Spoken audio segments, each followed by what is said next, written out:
हाँ, तो आज का जो अपना चैप्टर है वो क्लास 12 का बायोलॉजी से है, चैप्टर नंबर 13। और ये अपने इसका पार्ट फर्स्ट बना रहे हैं। और जो चैप्टर 13 है उसका नाम है पादप वृद्धि, प्लांट ग्रोथ।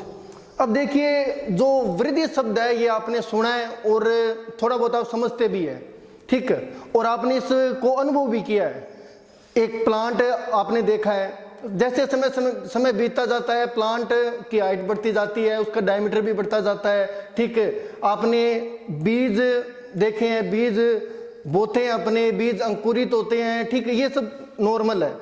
इसी तरीके से एक बच्चा होता है 1 साल का, 2 साल का, ठीक, जैसे जैसे वो बड़ा होता है उसकी हाइट भी बढ़ती जाती है, ठीक, उसका वजन भी बढ़ता जाता है। तो ये सब चीजें वृद्धि का ही भाग है, ठीक है, इनको अपने वृद्धि में शामिल करते हैं।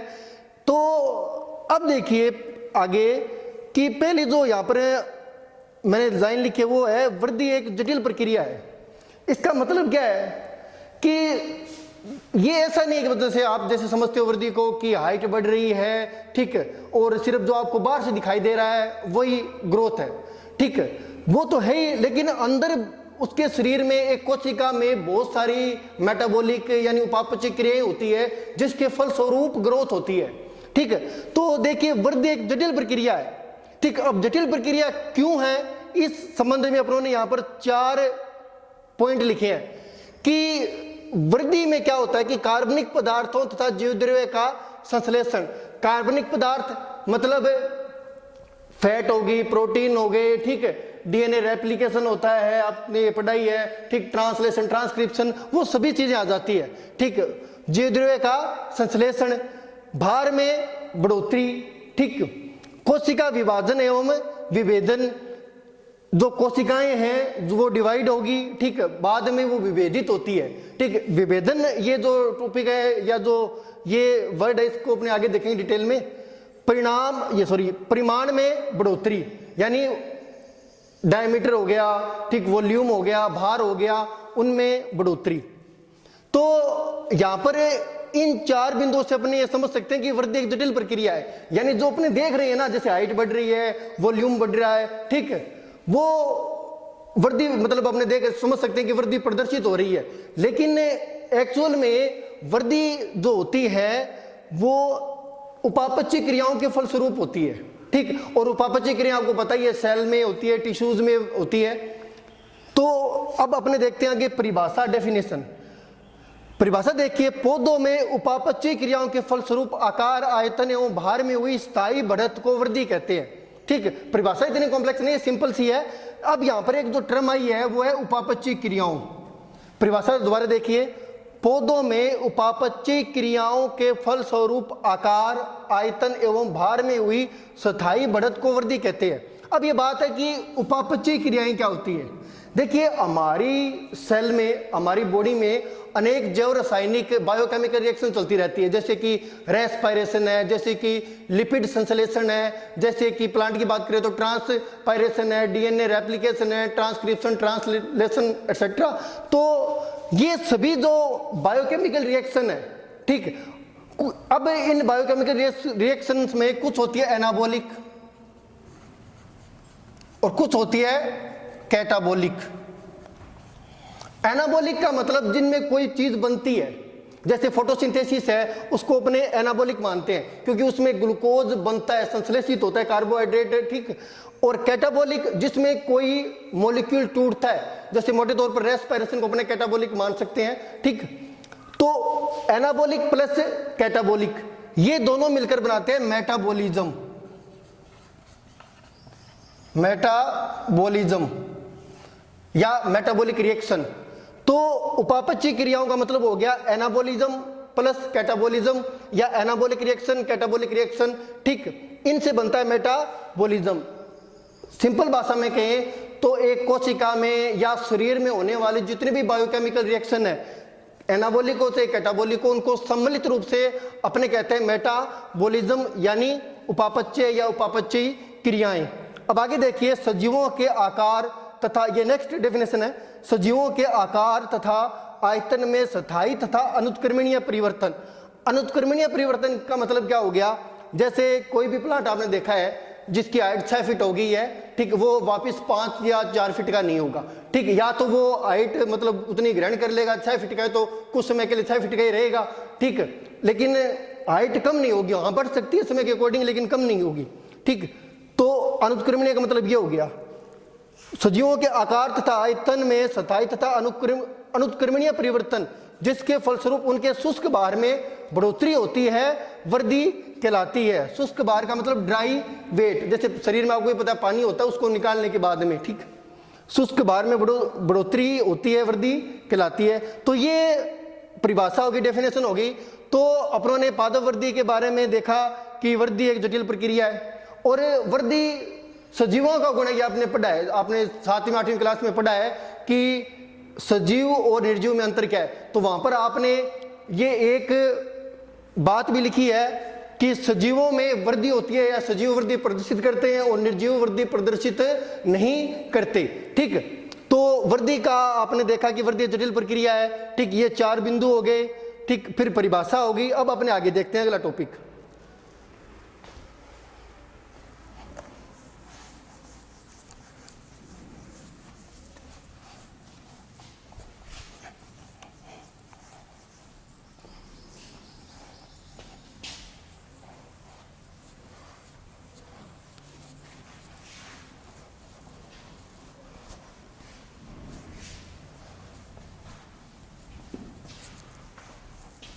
अगला टॉपिक अपना पादप वृद्धि स्थल।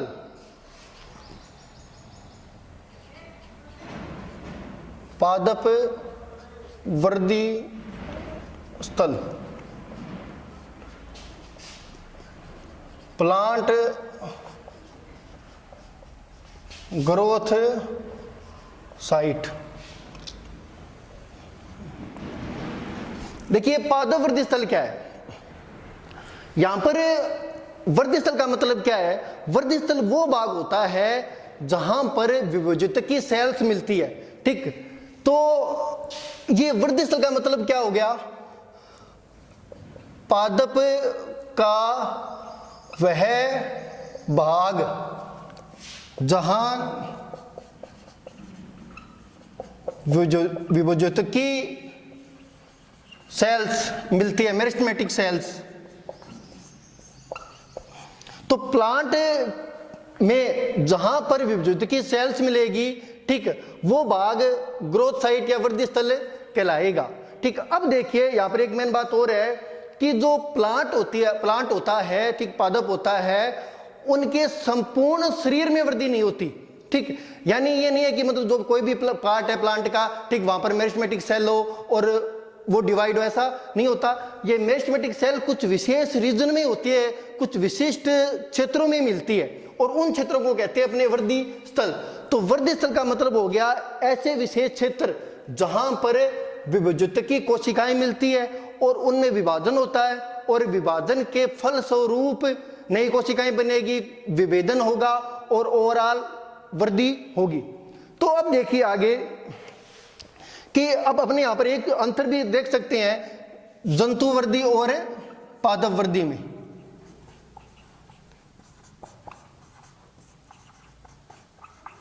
देखिए जंतु वृद्धि विसरित होती है, विसरित, डिफ्यूज्ड, ठीक। यानी अपने आप मतलब अपनी बॉडी में जैसे अपनी एनिमल ही है तो हमारी बॉडी में जो ग्रोथ है वो विसरित है, डिफ्यूज्ड है। इसका मतलब क्या हो गया कि हमारे अंदर अनेक वृद्धि बिंदु है, ठीक। अंगुलियों की वृद्धि हो गई, हैंड की, लेग्स की, ठीक, एयर्स की, नाखून की, ठीक। तो अलग अलग पार्ट है तो उनकी एक मतलब एक निश्चित अनुपात में ग्रोथ होती है। तो अपने अंदर जो ग्रोथ है वो डिफ्यूज्ड है, लेकिन प्लांट में ग्रोथ डिफ्यूज्ड यानी विसरित नहीं होती।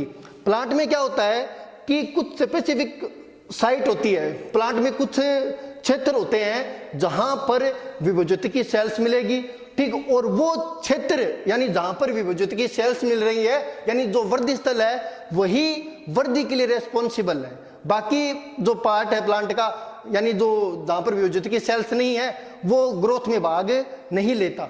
तो यहां पर ये वृद्धि स्थल का भी आपको मतलब पता चल गया कि वृद्धि स्थल का मतलब पादप का वह भाग जहां विभजित की कोशिकाएं मिलती है, मेरिस्टेमेटिक सेल्स मिलती है। तो अब देखिए आगे कि ये जो वृद्धि स्थल है 3 प्रकार के होते हैं। वृद्धि स्थल 3 प्रकार के होते हैं, ठीक। पोजीशन के आधार पर अपनी बात करें, ठीक, स्थिति के आधार पर बात करें तो वृद्धि स्थल ग्रोथ साइट 3 तरह की है। पहली शिरस्थ विभोजक, आप ग्रोथ साइट भी कह सकते हो और विभोजक भी कह सकते हो, यानी विभोजक स्थिति के आधार पर, पोजीशन के आधार पर 3 प्रकार का है, या जो वृद्धि स्थल है वो पोजीशन के आधार पर 3 प्रकार के हैं। तो पहला है शिरस्थ विभोजक, दूसरा है अंतर्वेशी विभोजक और तीसरा है पार्श्व विभोजक। तो सबसे पहले अपने बात करेंगे शिरस्थ विभोजक की।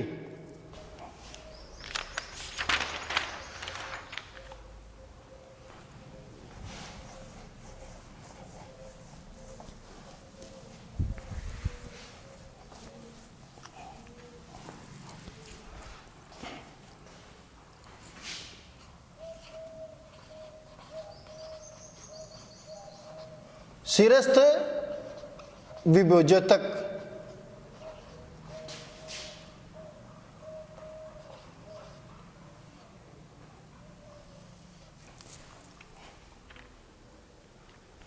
एपिकल मेरिस्टेम,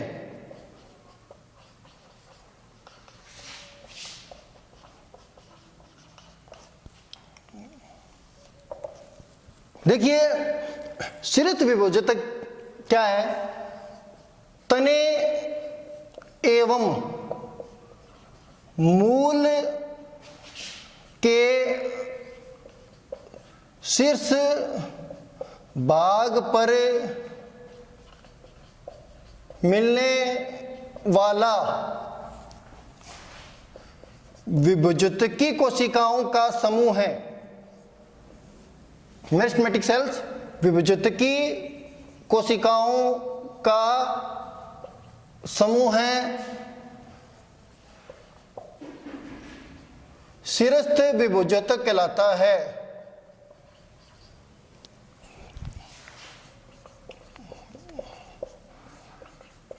तो अपने शुरू में बात मैंने आपको ऑलरेडी बताया था कि अपने पोजीशन पर बात कर रहे हैं कि पोजीशन के आधार पर ये जो ग्रोथ साइट है या जो वृद्धि स्थल है या जो विभोजक है वो कितने प्रकार के हैं। तो पहला था अपना शिरस्थ विभोजक एपिकल मेरिस्टेम। अब देखिए जैसे नाम से ही पता चल रहा है कि तने एवं मूल के शीर्ष भाग पर मिलने वाला विभोजकी कोशिकाओं का समूह है शिरस्थ विभोजक कहलाता है। यानी जो रूट और स्टेम है उनके जो एपिकल पार्ट है एपेक्स है वहां पर मिलने वाला। अब अगली बात देखिए, जो शिरस्थ विभोजक है वो एक प्रकार का प्राथमिक विभोजक है। अगर अपनी उत्पत्ति के आधार पर बात करें, उत्पत्ति के आधार पर 3 होते हैं, वो मैं लिख देता हूं। प्राक विभोजक,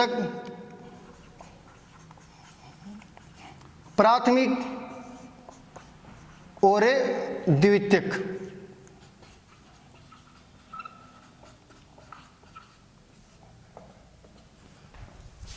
तो शिरस्थ विभोजक एपिकल मेरिस्टेम तने एवं मूल के शीर्ष भाग पर मिलने वाला विभोजकी कोशिकाओं का समूह शिरस्थ विभोजक कहलाता है। और उत्पत्ति के आधार पर जो शिरस्थ विभोजक है ना वो प्राथमिक विभोजक है। ठीक, तो स्थिति के आधार पर तो मैंने आपको 3 बता दिए थे। शिरस्थ नंबर 1, दूसरा इंटरकैलेरी, ठीक, और तीसरा लेटरल यानी पार्श्व विभोजक, ठीक, इंटरकैलेरी अंतर्वेशी विभोजक। अब देखिए स्थिति के आधार पर तो 3 हो गए, लेकिन उत्पत्ति के आधार पर भी 3 ही है। उत्पत्ति के आधार पर भी 3 है, प्राक विभोजक, प्राथमिक विभोजक और द्वितीयक विभोजक, ठीक, प्रो मेरिस्टेम, प्राइमरी मेरिस्टेम और सेकेंडरी मेरिस्टेम। तो मैंने लिखा है कि जो शिरस्थ विभोजक है ना, ठीक, वो उत्पत्ति के आधार पर प्राथमिक विभोजक है। शिरस्थ का तो मतलब आपके समझ में आ गया कि जो तने और मूल के सिरे पर मिलता है, और शिरस्थ विभोजक एक प्रकार का प्राथमिक विभोजक है। इसका मतलब है, ठीक, देखिए सबसे पहले अपने इसकी बात करते हैं, प्राक विभोजक। ये जो होता है ना, ये भ्रूणावस्था में मिलता है। भ्रूणावस्था में देखिए जाइगोट बनता है, जैसे आपको पता ही है सेक्सुअल रिप्रोडक्शन के बारे में कि जाइगोट बनता है, जाइगोट से आगे जाकर एम्ब्रियो भ्रूण बनता है। तो जो शुरुआती भ्रूण है, इनिशियल जो एम्ब्रियो है, उसमें सारी कोशिकाएं विभाजनशील होती है।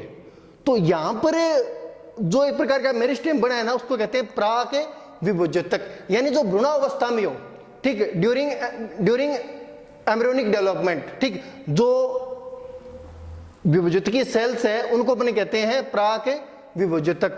फिर प्राथमिक, अब देखिए जैसे एम्ब्रियोनिक डेवलपमेंट होगा, जब एम्ब्रियोनिक डेवलपमेंट हो रहा है तो वहां पर जो सेल्स है, लगभग सारी सेल्स, शुरुआत जब मतलब इनिशियल स्टेज होती है एम्ब्रियोनिक डेवलपमेंट में, एम्ब्रियोनिक डेवलपमेंट की, तब सभी की सभी सेल्स डिवाइड होती रहती है, तो उसको कहते हैं प्राक विभोज्यतक। लेकिन जैसे जैसे एम्ब्रियो परिपक्व होता है, फिर एक परिपक्व सीड बन जाता है, और फिर सीड जर्मिनेट होता है, फिर जो मतलब जो सेल्स है वहां पर भी जैसे सीड जर्मिनेट हो रहा है तो वहां पर भी सेल्स है, ठीक, वो डिवाइड हो रही है, सीड जर्मिनेट हो गया, ठीक, जर्मिनेट होने के बाद में धीरे धीरे उसकी लंबाई, ठीक, बढ़ती है। तो अब जो विभोज्यतक है ना, जो ये काम कर रहा है, जैसे लंबाई बढ़ा रहा है प्लांट बॉडी की, वो है प्राथमिक विभोज्यतक। तो अपन इसको सिंपल भाषा में ये कह सकते हैं कि प्राक विभोज्यतक जो भ्रूणावस्था में ही हो, ठीक, और प्राथमिक विभोज्यतक प्राक विभोज्यतक से ही विकसित होता है, ठीक, यानी प्राक विभोज्यतक ही आगे जाकर प्राथमिक विभोज्यतक बनाता है, और ये प्राथमिक विभोज्यतक पादप की प्राथमिक वृद्धि के लिए उत्तरदायी है, ठीक है। प्राथमिक वृद्धि का मतलब क्या हो गया? प्राथमिक वृद्धि, ठीक, प्राथमिक विभोज्यतक प्राथमिक वृद्धि के लिए उत्तरदायी है। प्राथमिक वृद्धि का मतलब हो गया तने व मूल की लंबाई में वृद्धि, तने व मूल की लंबाई में वृद्धि, ठीक है। तो तने व मूल की लंबाई में वृद्धि, ये काम किसका है? प्राथमिक विभोज्यतक का। और शीर्ष विभोज्यतक एक प्रकार का क्या है? प्राथमिक विभोज्यतक, ठीक है। और उत्पत्ति के आधार पर बात करें तो तीन प्रकार के हो गए, प्राक विभोज्यतक, प्राथमिक और द्वितीयक। प्राक विभोज्यतक मैंने आपको बता दिया, ठीक है, जो अर्ली एम्ब्रियोनिक डेवलपमेंट में जो सेल्स होती है, ठीक है, वो सारी जितनी भी सेल्स है, ठीक, वो सारी की सारी डिवाइड करती है। जैसे कोई एम्ब्रियो है, एम्ब्रियो में मान लीजिए जैसे जाइगोट हो गया, जाइगोट से 4 सेल बनी, 4 से 8, 8 से 16, तो यहाँ पर ये शुरुआती जो अवस्था है ना, तो उसमें सारी सेल्स, ठीक, डिवाइड होती है, तो उसको कहते हैं प्राक विभोज्यतक, यानी जो भ्रूणावस्था में हो। और बाद में क्या होगा, जो प्राक विभोज्यतक है वही किस में कन्वर्ट हो जाएगा? प्राथमिक विभोज्यतक में, ठीक। अब देखिए अगला है द्वितीयक विभोज्यतक। द्वितीयक विभोज्यतक क्या है?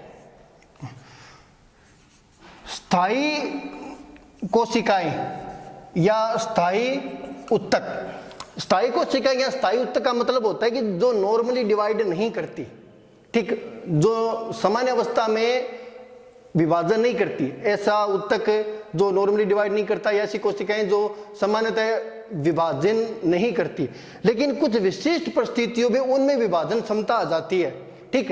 तो जब स्थायी कोशिकाएं या स्थायी उत्तक विभाजनशील हो जाए, तब जो विभोज्यतक बनेगा ना, उसको कहेंगे अपने द्वितीयक विभोज्यतक, ठीक। और ये जो द्वितीयक विभोज्यतक है, ये द्वितीयक वृद्धि के लिए उत्तरदायी है भी,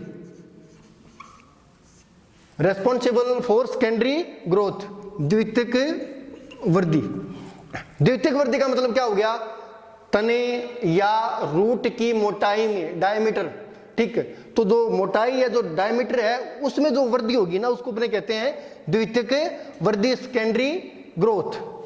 अब देखिए आगे, तो अपनों ने शीर्ष विभोज्यतक के ये कुछ बातें देखी कि ये शीर्ष पर मिलता है, और जो उत्पत्ति के आधार पर बात करें तो शीर्ष विभोज्यतक प्राथमिक विभोज्यतक है, और शीर्ष विभोज्यतक या प्राथमिक विभोज्यतक प्राथमिक वृद्धि के लिए उत्तरदायी है। और प्राथमिक वृद्धि का मतलब अपनों ने देख लिया, तने व मूल की लंबाई में वृद्धि, ठीक है। अब उत्पत्ति के आधार पर भी अपने साथ साथ ले लेते हैं, क्योंकि अपनों ने यहाँ पर ये चीज मेंशन कर दी ना, प्राथमिक विभोज्यतक।